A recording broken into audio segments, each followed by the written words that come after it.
टाउको पनि दुख्न पनि यतिसम्म दुखेको कि अब यो टाउको दुखाइले मलाई पागल बनाएर छोड्छ भन्ने भइसक्यो के हजुरलाई चाहिँ अहिले काँडा निकाले जति काँडा निकाले जस्तो चाहिँ भगवान अब दोहोरेर कहिले यस्तो भयो यो ठाउँमा त आउनै पर्छ जस्तो लाग्न थाल्यो मलाई के भन्नु म कसरी भन्नु म भन्नै सक्दिनँ के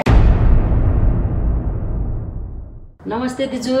नमस्ते आमा नमस्ते बाबु हजुरलाई चाहिँ के भएर चाहिँ खास यहाँ आउनुभयो थियो आमा मलाई त यो मेरो छोरीको एकदम पिर लागिरहेको थियो कति अन्त लग्यौँ है हजुर धेरै डक्टर देखाएँ कहीँबाट ठिक भएन अनि मलाई साह्रै पीडामा थियो अनि यहाँ आएपछि यसले त्यहाँ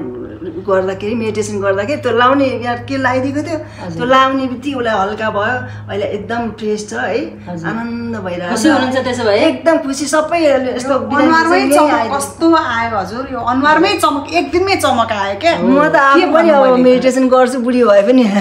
आउनुपर्छ मेडिटेसनमा यति धेरै शक्ति हुन्छ यहाँ त दैविक शक्ति पनि केही छ जस्तो लाग्यो क्या मान्छेले यो एकचोटि आएर गरेपछि विश्वास हुन्छ जस्तो लाग्यो पहिले मलाई जहाँ मेडिटेसन भन्दा के होला मेडिटेसन मान्छे मेडिटेसन गरेर के होला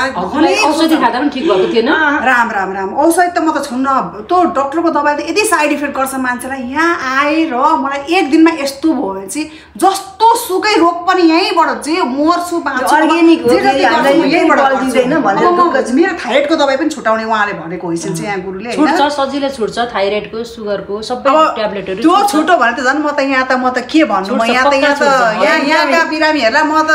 निशुल्क सेवा गर्न तयार छु म त अर्ग्यानिक छ हजुरलाई नि अर्थो यो स्किनमा एक दिनमा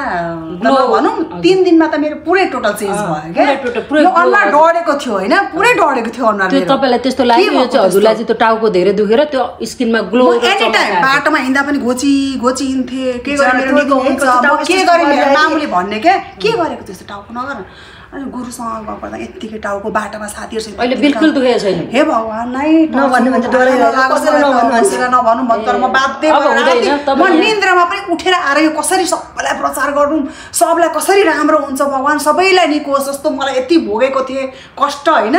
सबैको कष्ट जाओस् भन्छु म सबैको जान्छ अब हजुरको गयो भने धेरैको गएको छ है यस्तो सोचेको मलाई डाक्टरका जान्छु कि भने डर लागिरहेको थियो के भगवान तर मलाई यहाँबाट यस्तो ठिक भयो भगवान ल हस् धन्यवाद